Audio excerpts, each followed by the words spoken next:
Welcome to Talking Beat, the podcast for the Portland Police Bureau.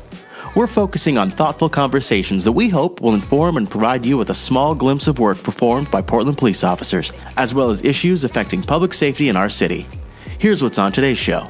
I've been called on calls the N-word, I don't know, I can't even count in the time that I have been a police officer. And having white officers jump in and defend me and me telling me, just ignore it. And them being absolutely shocked. And they get to see it. And you don't even know what I've dealt with, what these white officers that you're screaming at, you don't know them. You don't know anything about them. And there are racist people out in the world. Absolutely. There are bad cops.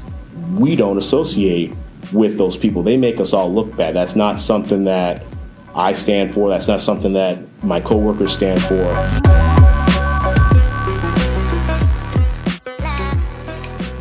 Good afternoon. I'm Lieutenant Tina Jones, a public information officer with the Portland Police Bureau. We're here today to provide a media engagement opportunity with Chief Chuck Lovell and Officer Jakari Jackson. Hi, Chief. Thanks for being here today. Thank you. Thanks for having me. No problem.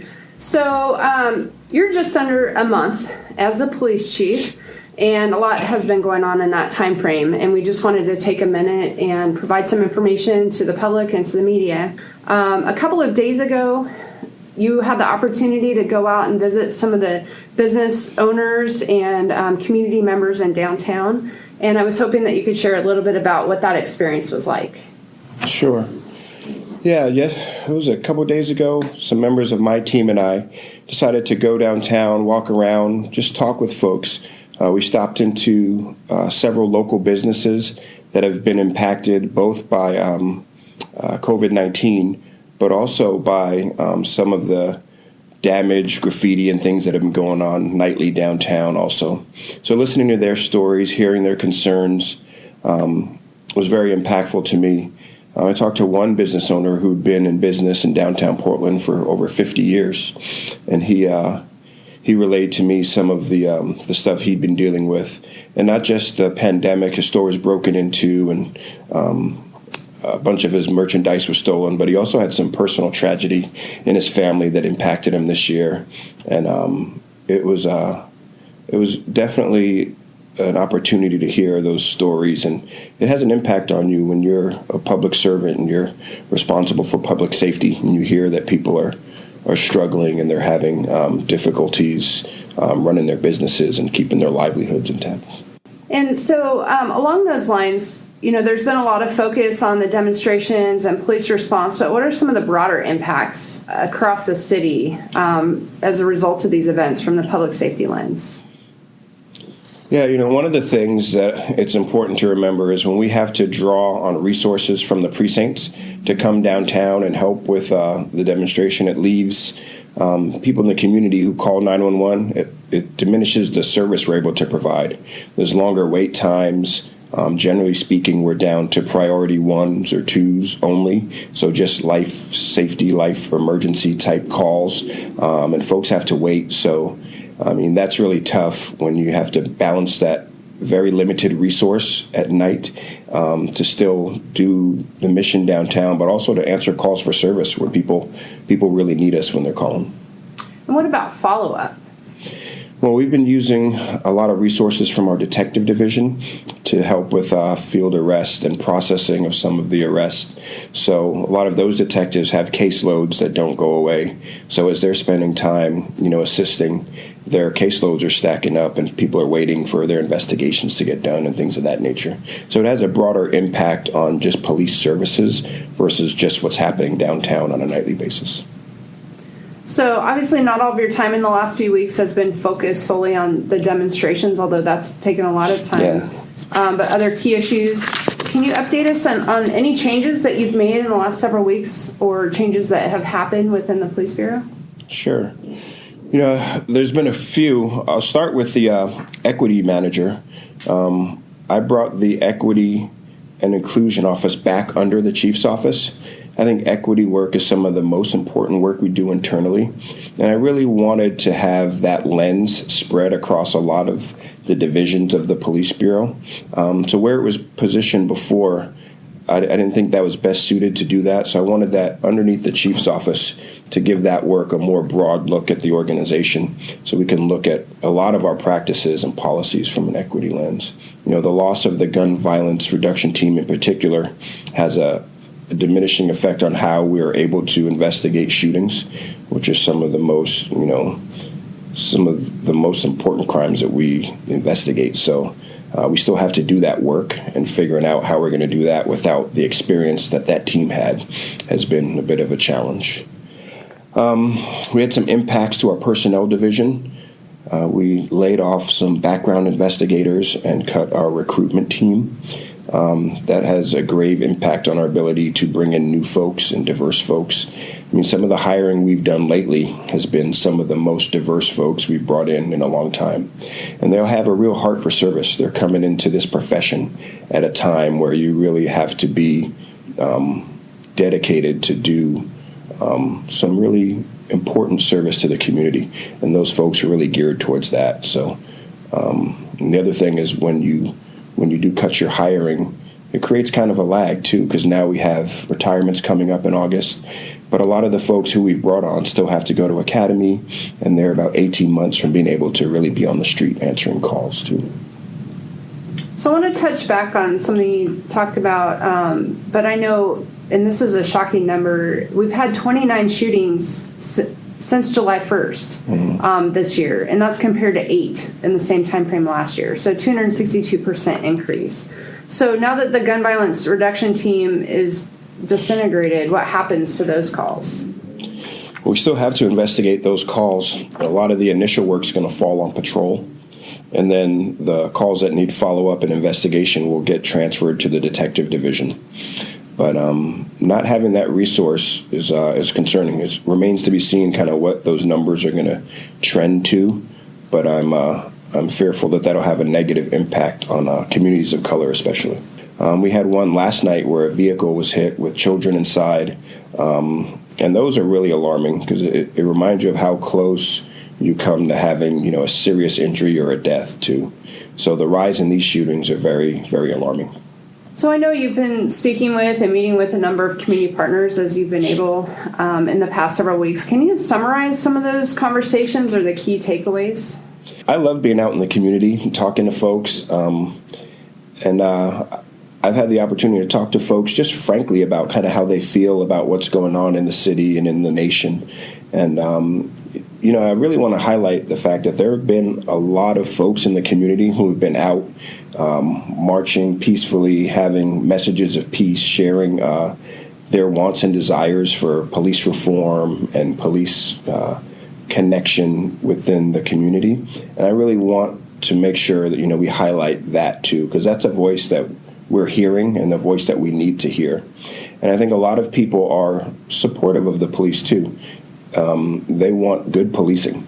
And to do that, they need a police force that they can trust, one that they have some connection to.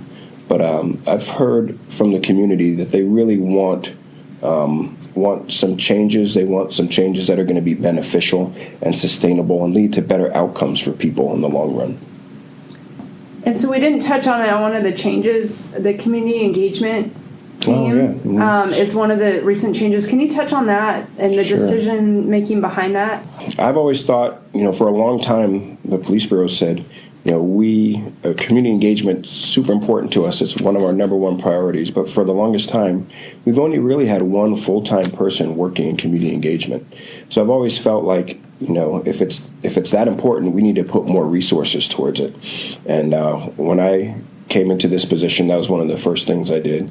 And then we opened up a posting for some positions, and we got a lot of great people who put in and were interested in doing the community engagement. So at that point, I was like, why don't we seize this opportunity, and why don't we expand this unit to probably what's the more appropriate size and have those folks actually working full-time, and then even some detached folks that we added to do community engagement. Because I think it's that important. And if it's important, you have to reflect that with resources. We're doing the best we can with our limited resources to keep people safe. And that's, officers, that's community members. And I also want to take this opportunity to highlight, families. officers have been coming to work for the last several weeks under very different and challenging circumstances, and it's had an impact on them and their families. And I just want to take this opportunity to thank the families for supporting officers, and let them know that the conditions they've worked under and the professionalism that they've shown over the last several weeks is commendable, and I'm proud of them. Thank you, Chief. Yeah. You're welcome. Yeah. And now we're going to have Officer Jakari Jackson, and he's going to talk a little bit about his perspective. We've had a lot of interest in hearing, about what it's been like for an officer and how these events have impacted specifically our African American officers. So Officer Jackson is here to provide his perspective, and we really appreciate you taking the time. So first, can you share a little bit about yourself and how and why you became a Portland police officer? I got a lot of family here in Portland. Both sets of my grandparents lived on Cleveland between Alberta and Skidmore. So I didn't directly live in the city of Portland, but all my family was here, and I was always at my grandparents' house all the time growing up. That's how my parents met. So that being said, I went to school. I graduated from Portland State University in 2008. I worked at Nike for 10 years before I became a police officer here. I wanted to make the most out of my life by helping others. I wanted to, if people that I know, people I care about, I want to give them the service that they deserve. Not just it's just a job, but like you could change people's lives. You don't even know just by giving somebody a hug that is having the worst day of their life, and you see it. You also see a lot of other bad things where I've seen people die right in front of me, and you're just like, man, like I couldn't. There was nothing I could do. If I got there a little bit early, and I know a lot of officers feel that way. Just hearing that call come out over the radio, and people are in trouble and need help, and you just see officers just even they're not even getting dispatched, but just attaching or just going, trying to help when other people are running. That says a lot. So what kinds of assignments have you had at Portland Police Bureau? So I've been on patrol. I've almost going on 10 years now, but I also had the opportunity to be on our rapid response team, on our neighborhood response team that just right now is not currently active due to the cuts. But I was on the COAB for a couple years, which was the Community Advisory Board. So I've got to do a few things and in a short amount of time. So. And can you tell us a little bit about the rapid response team? That's one of the crowd management teams. Yes. Right. So yeah. That's been the capacity you've been out in recent weeks. Yeah. At the demonstrations. So what was it like in that capacity in the first few weeks when the fence was up around the Justice Center for that RRT response? I'll say this. I got to see folks that really do want change, like the rest of us that have been impacted by racism. And then I got to see those people get faded out by people that have no idea what racism is all about, never experienced racism, that don't even know that the tactics that they are using are the same tactics that were used against my people. And they don't even know the history. They don't know what they're saying. Coming from someone who graduated from PSU with a history degree, it's actually frightening on how, they say if you don't know your history, you repeat it, and watching people do that to other people just because of what they decide to do with their life. A lot of times, someone of color, Black, Hispanic, Asian, come up to the fence and directly want to talk to me. Hey, what do you think about George Floyd? What do you think about what happened about this? I go up to the fence. Someone white comes up. F the police. Don't talk to him. That was the most bizarre thing because I could see it. I could see it coming. I even had a young African American girl tell me, why is it you guys aren't talking to us? I said, honestly, this is now the 23rd day of doing it. Every time I try to have a conversation with someone that looks like me, someone white comes up and blocks them and tells them not to talk. And then right when I said that, this white girl popped right in front of her. She said, he just said that was going to happen. I said, told you. I told you. And she looked at the girl and said, why'd you do that? And I straight up, I said, I've been called the N-word. She's been called the N-word. Why are you talking to me this way? And why do you feel that she can't speak for herself to me? Why is it that you feel you need to speak for her when we're having a conversation? And she couldn't answer my question. All she said was, someone told me to do it. So that has been a very strange thing to watch. I'm cool with, people feeling like they want to help a movement, but then when you go to a gentrified community, and one of the first pictures I saw, one of the business that was looted was a black-owned business. I'm like, they're not even from here. They don't even know what they're even doing. So that to me was very angering, watching, a business that was looted, and that business is across the street from a Safeway where, before my father became a police officer here in Portland, he worked security at that Safeway. Talk about history and roots. And these folks don't even know what they're even doing. And so it's divisive. It's hurting the community. And I mean, I saw that press conference. Clearly the community was not happy with that. And they even asked for the violence to stop. And they still are coming out and having these violent interactions with other citizens, the police, and at some point you just go, what is the end goal? Bloody Sunday, Selma, those folks marched because they wanted the right to vote, and they legitimately were beaten in the street for civil rights, to have rights that they were told they couldn't have because they were not even human. And then having folks scream and yell that they're being peaceful protests, but you're not peaceful because it is violent. And I actually had a cousin who went to one of the marches and he left. And he said, this has turned into something else. This is weird. So having an African-American male marching and then leaving, like I said, it's been very eye-opening. But I did have great conversations. I met two young brothers who were literally, after I had taken an explosive, I had been hit with a full beer can, a rock in my chest, frozen water bottle had hit me. I met two young brothers that were out cleaning up the street. They had two garbage bags and they're just running and cleaning up. And a few of us from my team, we went over and we had to shake their hands. I was so moved by them and so impressed. And they said, their words, we're from here. This is our city. Why? I don't understand why people are coming here and destroying it. And we want to show that, we want to clean it up. So there's been highs and lows. Yeah.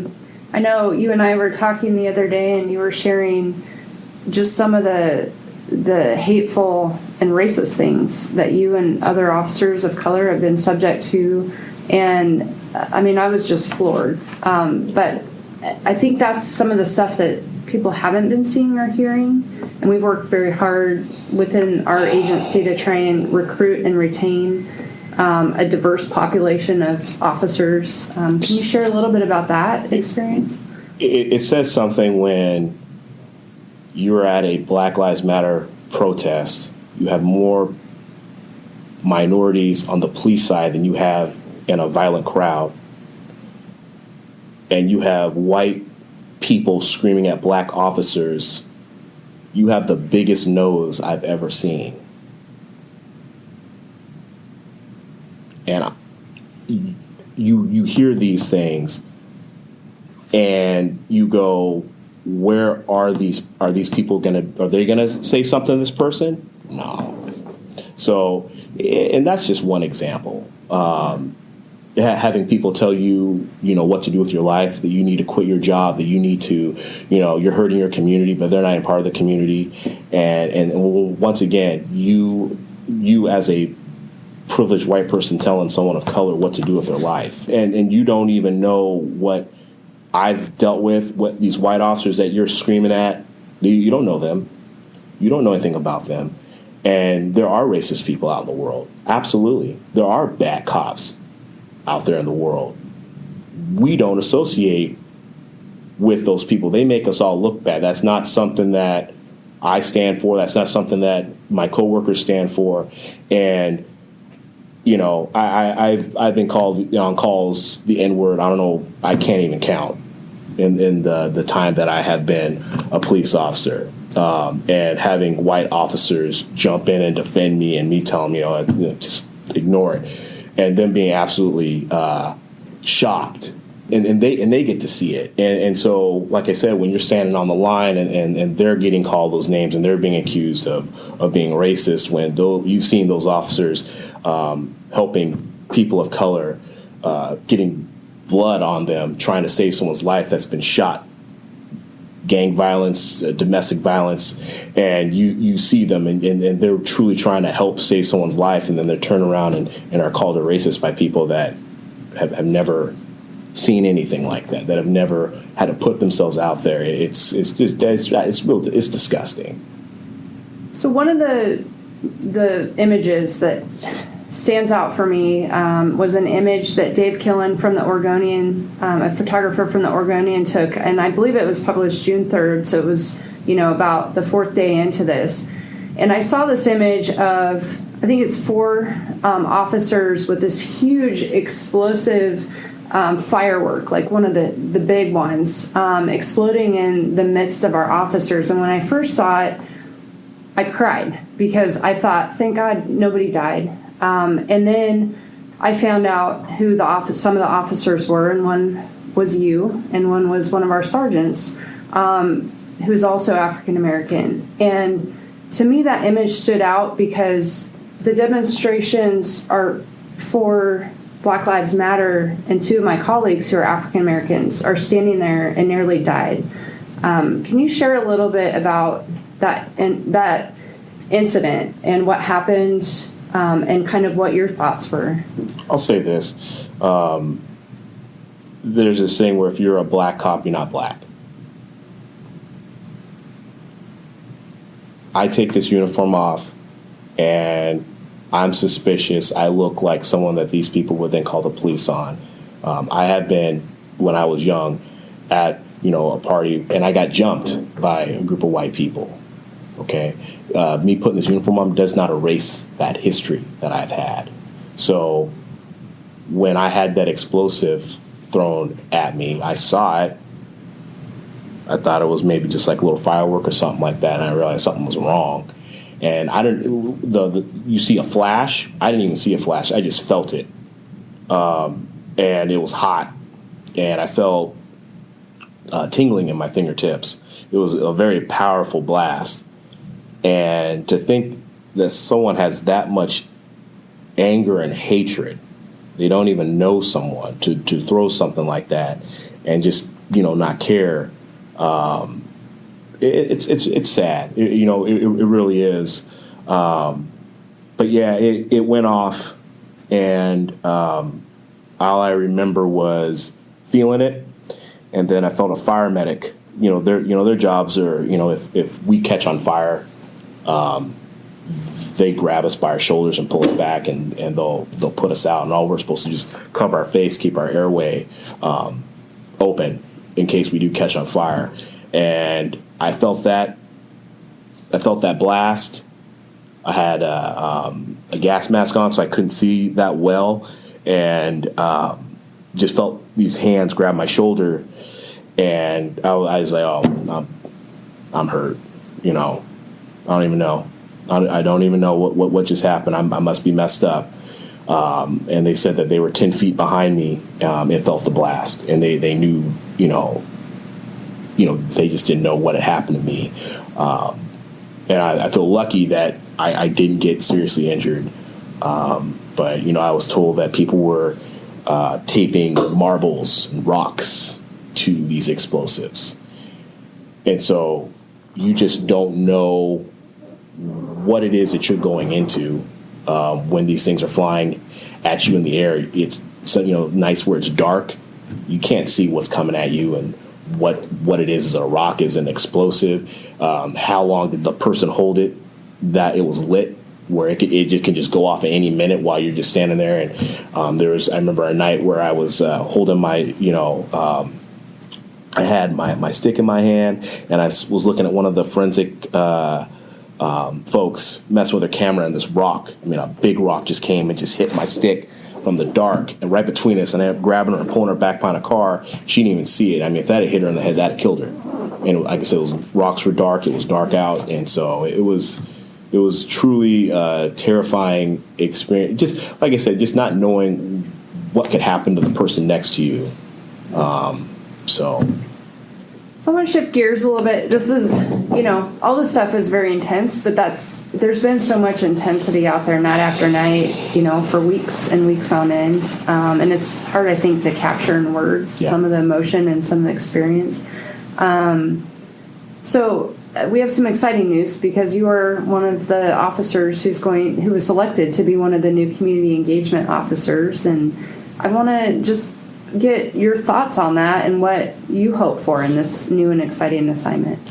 I am so excited, because what I had fun doing on patrol was getting to know people. So I got to know so many people over almost 10 years of time, joking with them, laughing with them, doing silly stuff with them, dancing, whatever, and getting to know them on a personal level where, they could talk trash to me, I could talk trash to them. It was funny, and just having that good of a bond with people in the community. And so this new position, I am so excited to bring all these people from the community, actual community members, and have them help us with this change. Because I think that's what the misconception is that we don't want to be better. We don't want to see change. I already know what the problems are. We already know what things we need to improve. I'm excited to hear from people that are creative from the community, that have ways that they want to see problems fixed, solutions. And so that to me is really exciting.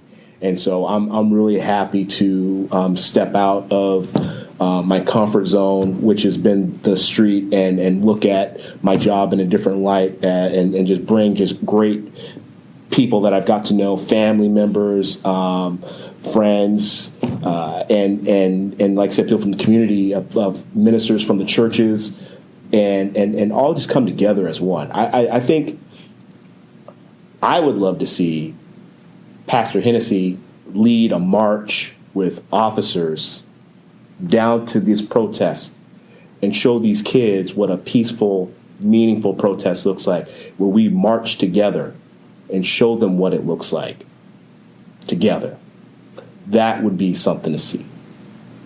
So a theme of togetherness, community, solutions.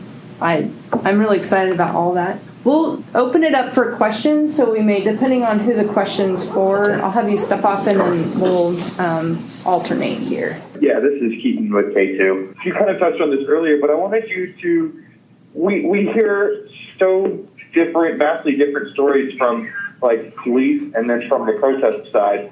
At least that's what it seems like in some cases.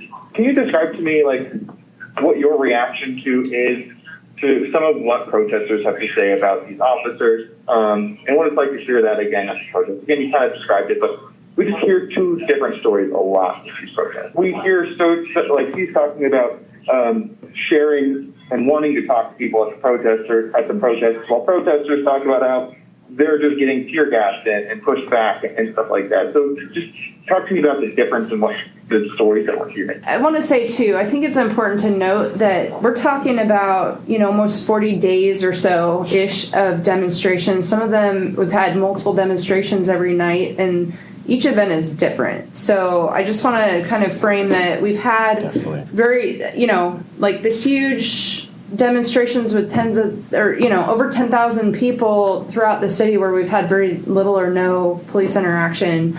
But I believe you were referencing more of the groups that you've interacted with downtown. Honestly, it's been okay. So when these start off, we're not out rapid response team, we're not out there.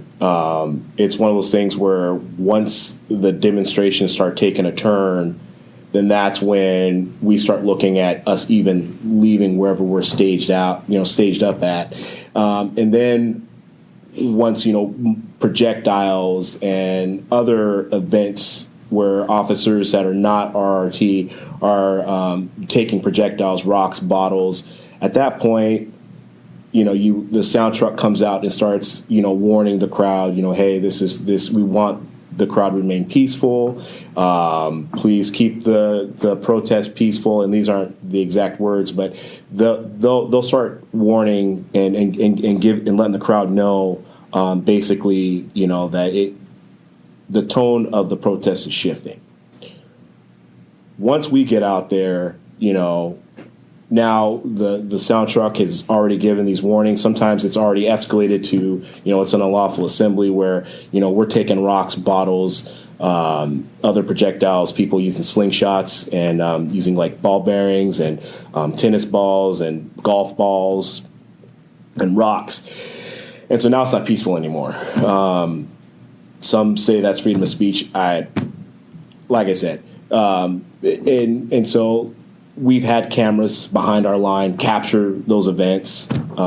So once it gets to that point, you have so many people, you're really, as far as using force and arresting people, you're really trying to get the worst of the worst. You're trying to get the people that are actually throwing objects, that are actually fueling this violent evening. And it's all very much, like I said, trying to get the worst of the worst. So I think that was a good point, though, that you made. You have been part of a more highly trained team that comes in to provide, the crowd intervention if things get bad. We have mobile field forces where the patrol officers, may come down and hold different positions, but you guys are really the ones, if we need to disperse a crowd, you will work with the mobile field forces. Yeah, and even in those situations where there's been breaks or pauses, I still have been able to have good conversations with people that truly want to ask questions, and I'll tell them, hey, this unfortunately is not the right time to have this conversation, and I've given them my name and what precinct I'm out of, and hey, find me. But right now this isn't safe, and if I were you, I would leave because it's just escalating. I don't want you to get hit with something from the back of the crowd because they're trying to throw something at us. Is there another question for Officer Jackson? This is Maxine. Thanks, Officer Jackson, for taking the time. Hi, Maxine. I just wondered, you mentioned the fireworks that exploded. Were you injured, and where did that occur? It's all in a report. That was early on when all the protests started. I couldn't tell you what street or anything. But no, I felt tingling in my fingers. But luckily, I wasn't injured by it. I know another explosive had gone off and injured a Multnomah County deputy. He got in a concussion, and then a couple days later he resigned, and he was a newer recruit. So that was unfortunate. Yeah. The other thing is, police have been criticized for firing tear gas and less lethal once a riot or unlawful assemblies are declared after objects are being thrown. They've tried to, stay back to try to de-escalate and not create tension. I mean, what are officers talking about in terms of what do you think is needed to be done to stem the nightly clashes? I'll say this. We don't even want to come out. We would love for a demonstration to be peaceful and us not to even have to be involved. It's a lot of work. It's, like I said, our work, we're pulled off the street and we're not able to take 911 calls. I had a young African-American male while we were, and I don't even remember what night it was because there's been so many, but he walked up to me. He wasn't part of the protest or anything. We were staged far away from the Justice Center. And he walked up. He said, "Hey, man, I just want to say I'm so upset that y'all are here, but if my grandma called the police, there's no one there to help my grandma. That bothers me that you have a group of white people that are throwing a temper tantrum downtown, but if my grandma needs help, y'all ain't even there to even go help her." We don't want to be out there. We would much rather be out there in the community taking 911 calls, helping people, not dealing with the same group of people night after night. Was there another question for Officer Jackson? Okay. Well, have you step aside? We'll bring the chief up and see if there are any questions for him. Did someone have a question for Chief Lovell? Yes, this is Lisa from Coyne. The Police Bureau's job is to stop the violence with protecting the public as well as the officers. There were shots fired last night in the middle of protesters. The violence keeps escalating. And the question comes down to is it the mayor who's the police commissioner asking you not to stop the violence as soon as it starts? Why is the Bureau waiting? Well, as it relates to the demonstrations, people have the right to come out, exercise their First Amendment rights.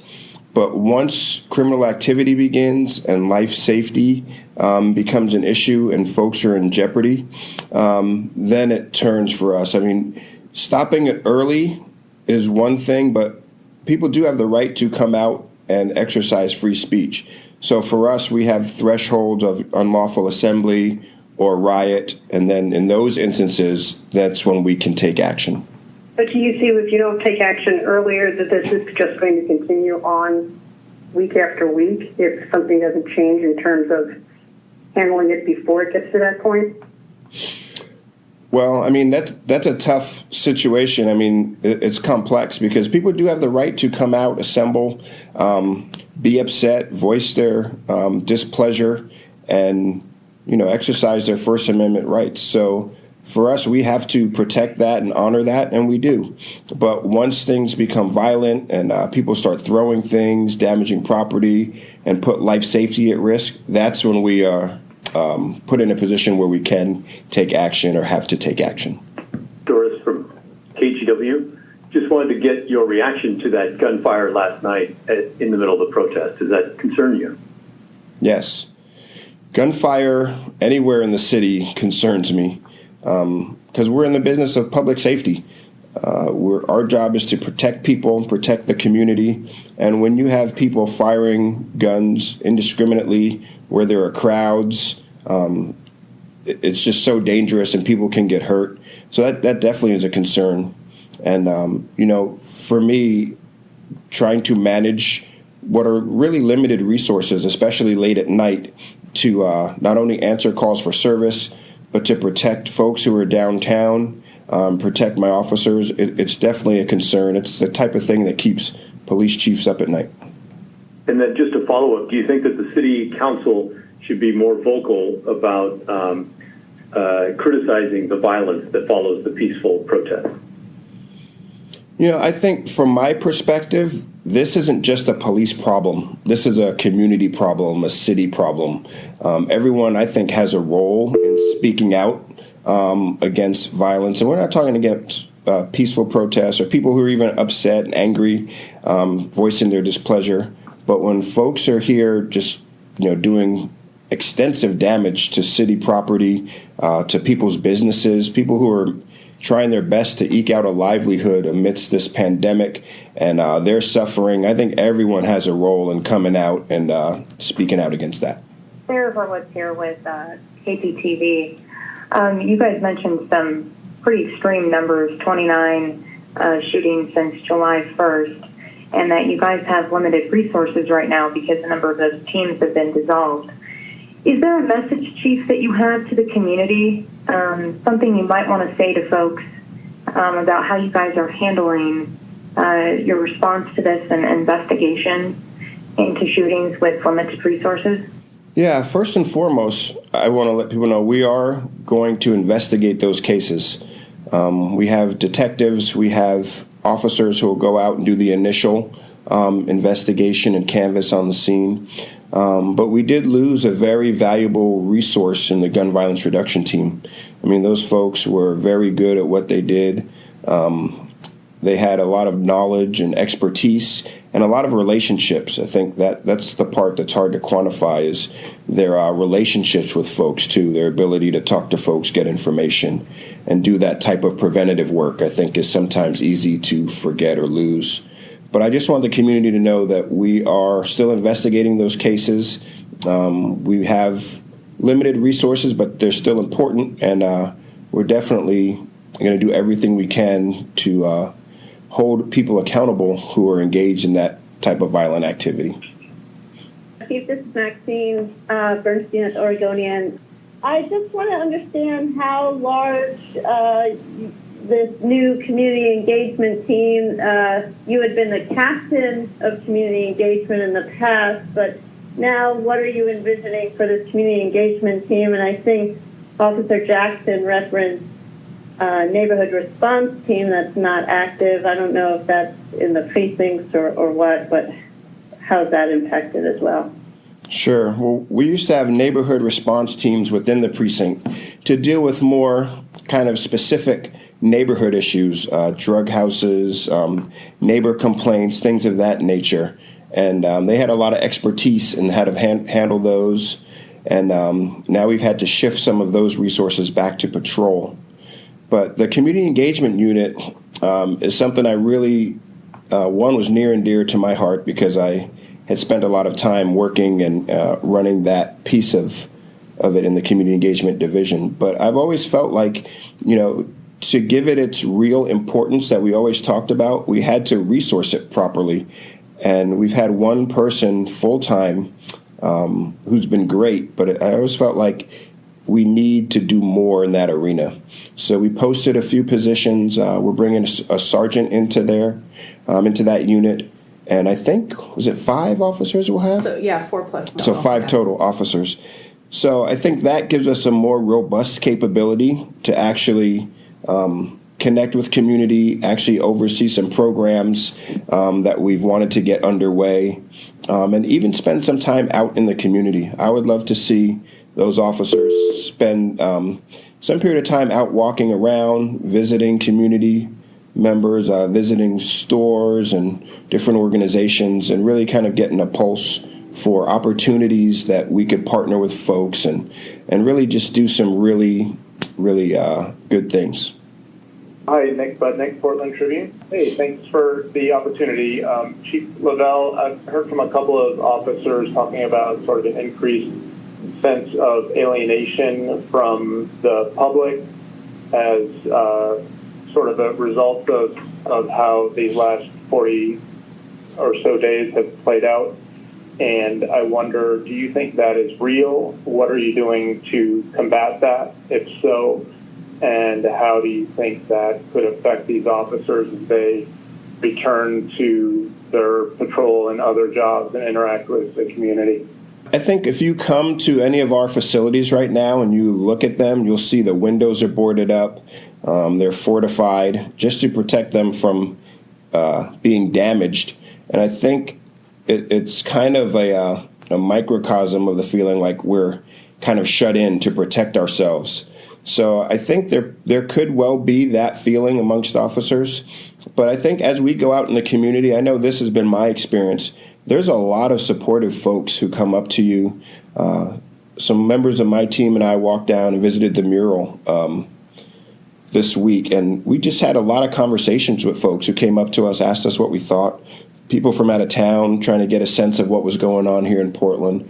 And I think it's important to remember that even though there are a small amount of folks that are coming downtown or, kind of holding a sentiment that's anti-police to some degree, there are still, hundreds of thousands of people in the city who are actually supportive and want to see the police do well and are really, really hopeful for what the future of policing holds. So I think, the more time we spend outside of our facilities and out talking to the public and engaging, I think the less that feeling has a chance to permeate. Do you feel hampered in your ability to steer events right now because you came on the job midstream? And are there things that you wish you would have had the opportunity to address earlier before sort of the lines had hardened? I'm not sure. I think when I came on, it was sudden. It wasn't something I was anticipating. And I knew that there were some things in the works, especially around budget. And, the demonstrations had been going for some time. And I just looked at it personally as an opportunity to serve. My whole life has been about service, and it was just an opportunity to serve the community and the police bureau in a different role or position. So I just looked at it as a time to come in and help do whatever little bit I could. And I've always said I can't do this alone. But I felt like there was an opportunity.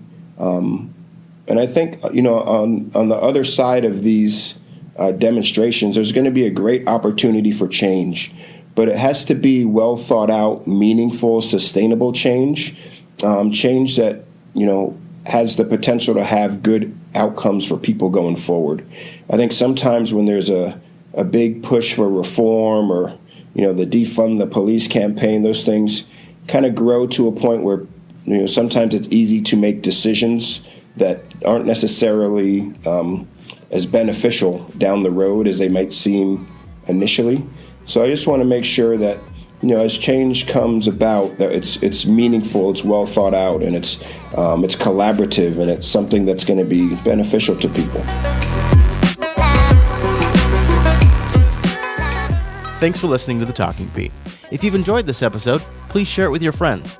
More episodes can be found at our website, portlandoregon.gov/police/podcast.